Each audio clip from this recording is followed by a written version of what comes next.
తనయ సాక్షాత్తు జగదంబ. ఆమె నా పరమేశ్వరుడికిచ్చి వివాహం చేయనున్నాం. ఆ శుభకార్యం త్వరలోనే జరగనున్నది. నర్తక, అసందర్భ ప్రలాపంతో అయోగ్యంగా మరొక మాట మాట్లాడి మా ఆగ్రహానికి గురి కావద్దు. వెళ్ళు.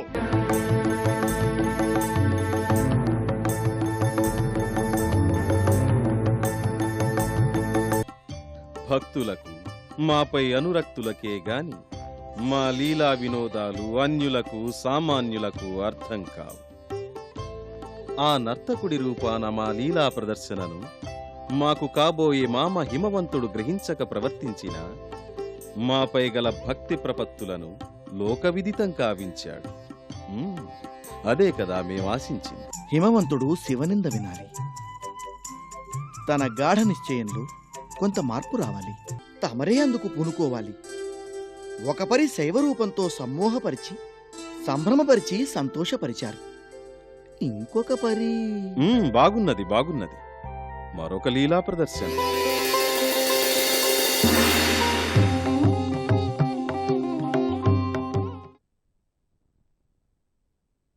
సాక్షాత్ శ్రీమన్నారాయణుడే వైకుంఠం విడిచి హిమాలయాలకు వచ్చినట్లున్నది. అనుగ్రహించండి.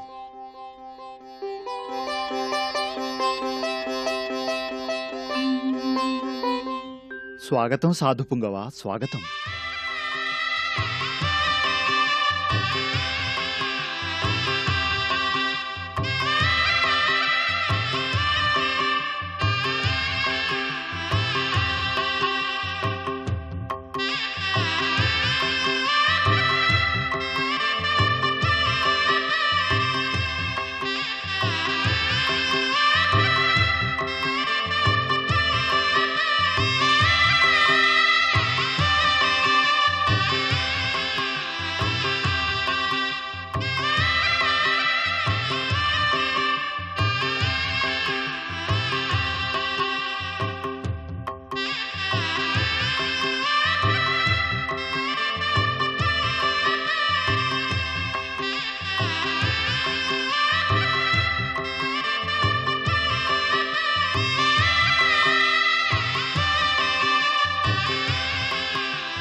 అమ్మా పార్వతి,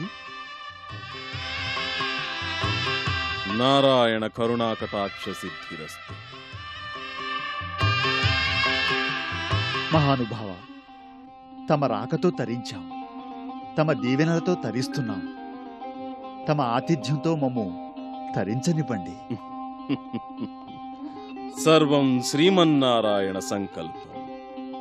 మహారాజా, నిత్యం నారాయణ చరణారవిందానురక్తులం, నియమనిష్టాగరిష్ఠులం, పరద్రవ్యాపేక్షారహితులం, పరజలం కూడా మేం గ్రహించం. మీ ఆతిథ్యం స్వీకరించినా స్వీకరించకపోయినా చందన చర్చ వంటి మీ పలుకులు మమ్మలరించాయి. చాలు.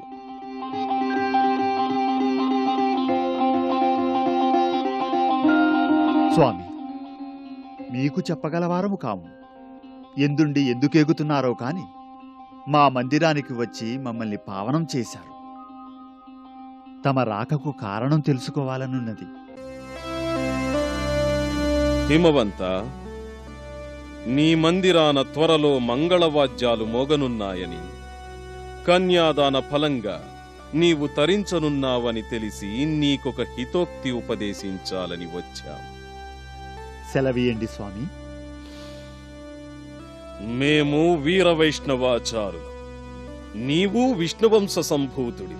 కాని ఎందువల్లనో నీవు నీ కుమార్తె పార్వతిని సంప్రదాయ విరుద్ధంగా ఆ శివుడికి కట్టబెట్టాలని నిశ్చయించుకున్నావు. అది వద్దని వారించడానికే వచ్చా.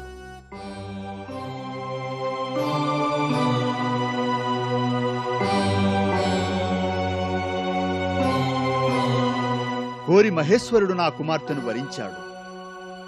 నా తనయ తప్పించి పరమేశ్వరుణ్ణి ప్రసన్నుండి చేసుకుంది. ఇప్పుడు తమరిలా తగదని వారించయత్నించడం. హిమవంత, బియ్యానికైనా కయ్యానికైనా సమస్కంధులు కావాలి. నీవు సర్వసంపదలు కలవాడివి, భాగ్యవంతుడి. శివుడు భిక్షా జీవనుడు, నిర్భాగ్యుడు. కాని మహాభాగా, శంకరుడు ఐశ్వర్యప్రదాత. ఐశ్వర్య ప్రదాత తనకే లేనివాడు తన వారికి ఏమివ్వగలడయ్యా? నీవు అసదృశ శోభతో అలరారే మణిమయ మందిరంలో నివసిస్తున్నావు. శివుడు కొండ కోణంలో చెరిస్తూ జీవిస్తున్నాడు. స్వామి, మీ వంటి వారు శివనంద చేయటం తగదు తగదు తగదు. అప్రియమైన యథార్థం చెప్పాలి. శివుడు చర్మాంబరధారి, విభూతి రేఖలవాడు, సర్పభూషణుడు, మహాకోపి.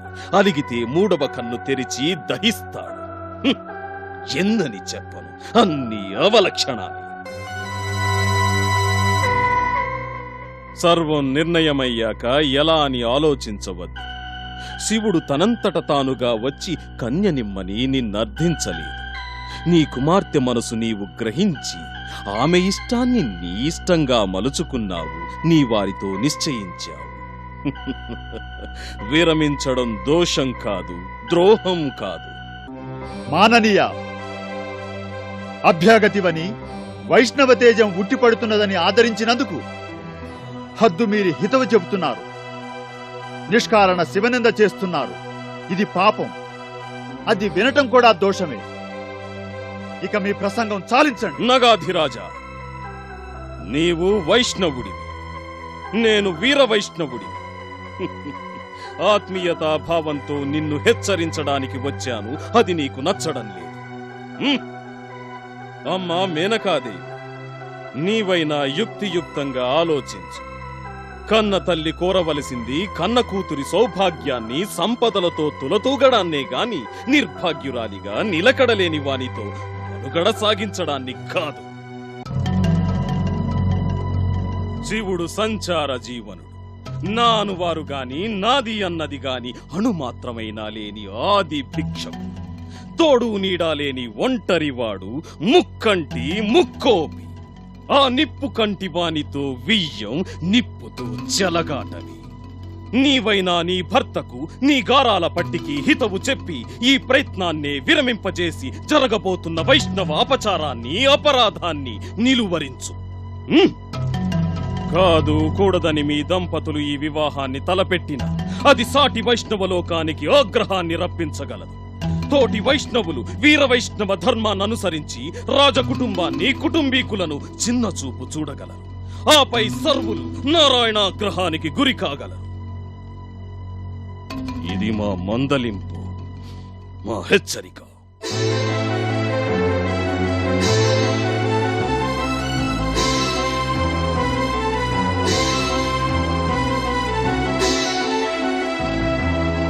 నారాయణ నారాయణ.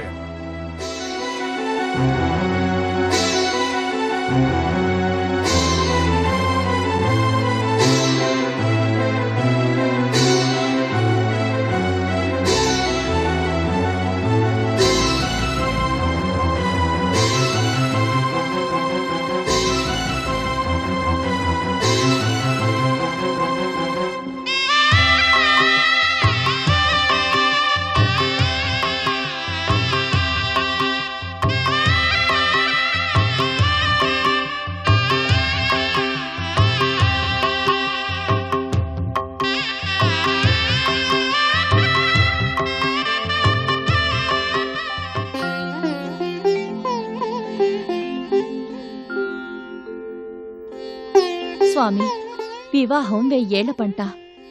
ఆశయ పౌరుషేయాలు, కులగోత్రాలు, రూపలావణ్యాలు, విద్యాబుద్ధులు, సంపదలు, సంప్రదాయాలు సమస్తం విచారించి సంబంధం నిశ్చయించాలి. ఏవో విని ఏదో అనుకుని ఏమో అని భ్రమించి పార్వతిని శివుడికివ్వాలని నిర్ణయించుకున్నాం. కాని ఇంకా నిశ్చితార్థం కాలేదు. శుభలగ్నం నిర్ణయించి శుభలేఖలు పంపలేదు. ఇప్పుడైనా మించిపోయింది లేదు. సాక్షాత్తు విష్ణువులా వచ్చి చక్కని సూచన చేసిన ఆ సాధు హితవు పాటిద్దాం. పునరాలోచించండి. దేవి, పార్వతి మనసు తెలిసిన నీవు ఇలా అంటున్నావా? ఇప్పుడు నిర్ణయం ఎలా మార్చుకోవడం? మనం పార్వతి తల్లిదండ్రులం.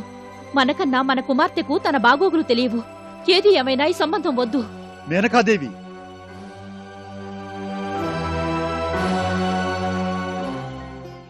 తల్లి మనసు తెలుసుకోండి. కాదని అదే నిర్ణయానికి కట్టుబడతానంటే నేను నా కుమార్తె అడవుల పాలవుతాం. మరీ నివారిస్తే సముద్రంలో దూకుతాం. అంతేకాని చూస్తూ చూస్తూ బంగారం లాంటి కన్యను బలి చేయనివ్వను.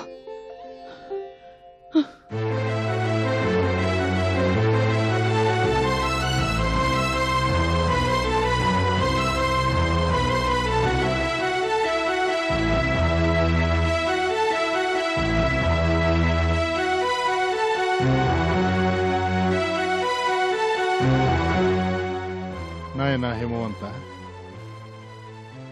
ఆచార్యదేవ, అటు అర్ధాంగి, ఇటు ధర్మ సందేహం, నడుమ నలిగిపోతున్న కూతురు.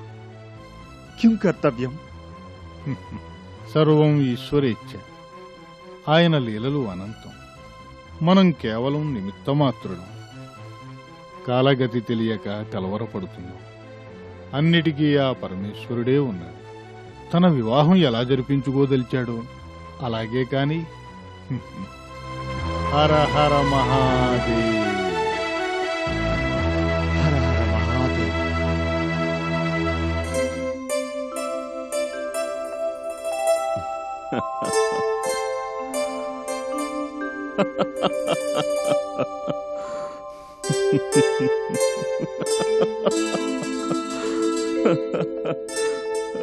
దేవదేవ, మహాదేవ, ప్రపంచాన్నంతా సంతోష సాగరములో ఓలలాడించే తమరు ఎప్పుడూ ధీరంగా గంభీరంగా ఉంటారు. కాని ఇప్పుడు తనివి తీరా నవ్వుతున్నారు.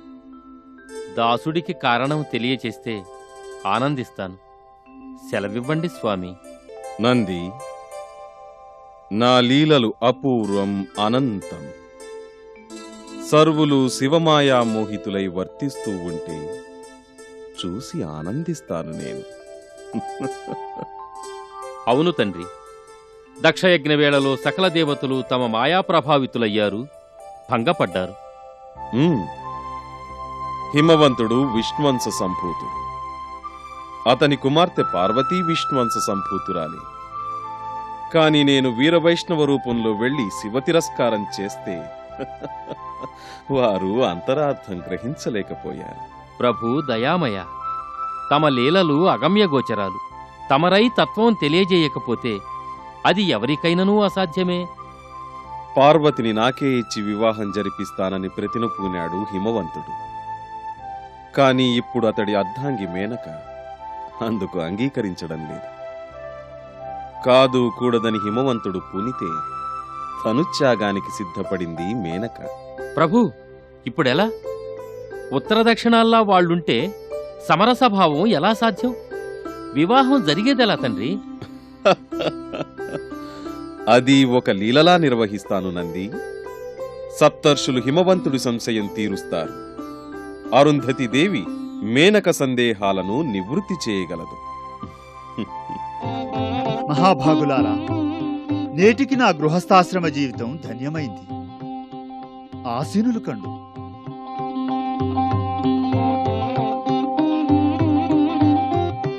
పరమేశ్వరుని ఓషధీ ప్రస్థంలో సేవించిన నాడే నీ కుటుంబ జీవితం సార్థకమైంది పర్వతశ్రేష్ఠ. స్వామి, అప్పటి నుంచే నా మనసులో సంశయాలు చోటు చేసుకున్నాయి. పరస్పర విరుద్ధ భావనలు బాధిస్తున్నాయి. ఆ సంశయ నివారణకే మారాక బీడునేల ఏరువాకతో సస్యశ్యామలమైనట్లుగా మీ ఆగమనంతో నా బ్రతుకు పండగలదని భావిస్తున్నాను.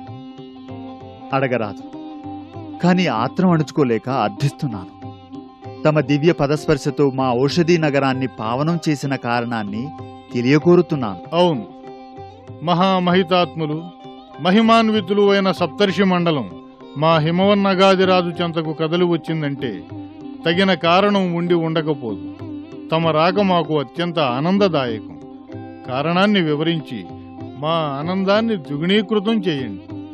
ఇంటి వరకు వచ్చాక ఇంకా దాస్తామా నగాధిరాజా? సందర్భానుసారంగానే వచ్చాం పర్వతరాజా. సెలవీయండి మహనీయులారా. హిమవంత, పరమేశ్వరుడు జగజ్జనకుడు, పార్వతీదేవి సాక్షాత్తు జగజ్జనని. విధివశాన వారు విడివడినారు. స్వామివారి కోసం ఆమె తప్పించింది. స్వామివారు ఆమె సేవల్ని అంగీకరించారు. ఇక జగన్మోహనకరంగా, జగదానందకరంగా, జగత్ కళ్యాణ హేతువుగా వారి కళ్యాణం జరిపించు. మహర్షి సత్తమ, నారదముని శివాజ్ఞతో వచ్చి సకలం వివరించారు. మేము ఆనందించి అంగీకరించాము. కాని మేము లౌకికాచారంగా వేదవిధిగా కైలాసం వెళ్ళి తన తనయను అర్ధాంగిగా స్వీకరించమని పరమశివుని అర్థించదలిచారు. అప్పుడొక వీరవైష్ణవుడు శివుడు వరుడిగా తగడన్నారు, అనర్హుడన్నారు, అయోగ్యుడన్నారు. అది విన్న మేనకాదేవి ఈ వివాహానికి ససేమిరా అంటున్నది. పార్వతి తన పట్టు వేడక పరమేశ్వరుణ్ణే పెళ్లాడతానంటున్నది.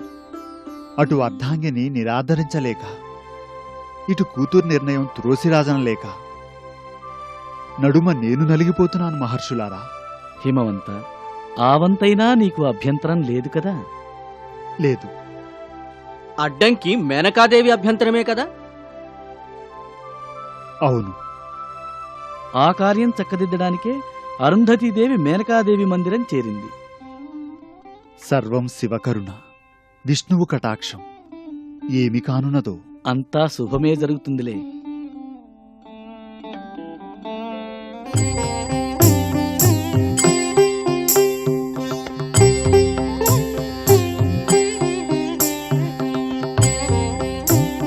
దీర్ఘసుమంగళీభవ, సుఖజీవన ప్రాప్తిరస్తు. అమ్మా పుణ్యవతి లలామా, పతివ్రత శిరోమణి, దర్పణంలో ముఖబింబం ప్రతిబింబించినంత చక్కగా ప్రకృతి నా మనస్థితి పరికించినట్టుగా దీవించావు.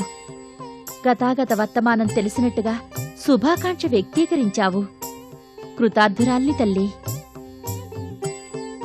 ఏమమ్మా మేనకాదేవి, నీవు సాధారణ వనితామణివా ఏమి? విష్ణు అంశతో జన్మించిన హిమవంతుని పట్టమహిషివి. విష్ణు పంచి ఇచ్చిన శుభాంశతో జన్మించిన జగజ్జనని పార్వతీ తల్లివి. సనక సనందనాదుల వరం పొందిన భాగ్యశాలివి. అమ్మా అరుంధతి, మీరు ఋషిజీవనులు, బ్రహ్మర్షి వశిష్ఠుల సహచరులు. మీ వాక్కులు మాకు వ్యాఖ్యానాపేక్షితాలు. తల్లి, పార్వతి జగజ్జనని అవతారమని ముక్తకంఠంతో అంటున్నారు అందరూ. మీరు మరో పైమాటగా నారాయణాంశ కూడా కూడపలికారు. అది అర్థం కావటం లేదు. అది దేవరహస్యం. శివుడు విష్ణువు అంశతః ఒక్కరే. లోకరక్షణ కొరకు వారు ఇరువురిగా అవతరించారు. యోగాగ్నిలో దగ్ధమైన సతీదేవి తిరిగి తమ ఇంట తనయగా జన్మించనున్నప్పుడు పరమేశ్వరుడు పార్వతి శాశ్వతంగా ఆకల్పాంతం దంపతులుగా ఉండడానికి, వారి దాంపత్య శోభలు లోకాన్ని కాపాడడానికి విష్ణువు జగదంబకు తన అంశను కూడా జతచేర్చాడు. పార్వతి మరో పేరు నారాయణి. విష్ణువు కరుణ మాపై సంపూర్ణంగా ఫలించింది. శివపార్వతుల లీలా విహార ఫలితంగా వారికి పుత్రోదయం కారాదు. అదే నేను ఆశిస్తున్నది. వారి దాంపత్య జీవితానికి ఆటంకం ఏర్పడాలి. అది సాధించగలవాడు గజాసురుడు ఒక్కడే. అదంత పని అదేం ఘనకార్యం కాదు. సదాశివుడు భక్త సులభుడు. ఆ స్వామిని అనన్య సామాన్యమైన తపస్సాధనతో మెప్పిస్తాను, ఒప్పిస్తాను. వరం కోరి శివుణ్ణి నా ఉదరంలో దాచుకుంటాను. అంతటితో మీ ఆశయం ఫలిస్తుంది. పార్వతీ పరమేశ్వరుల వియోగంతో కుమార సంభవం జరగదు, జరగనివ్వను.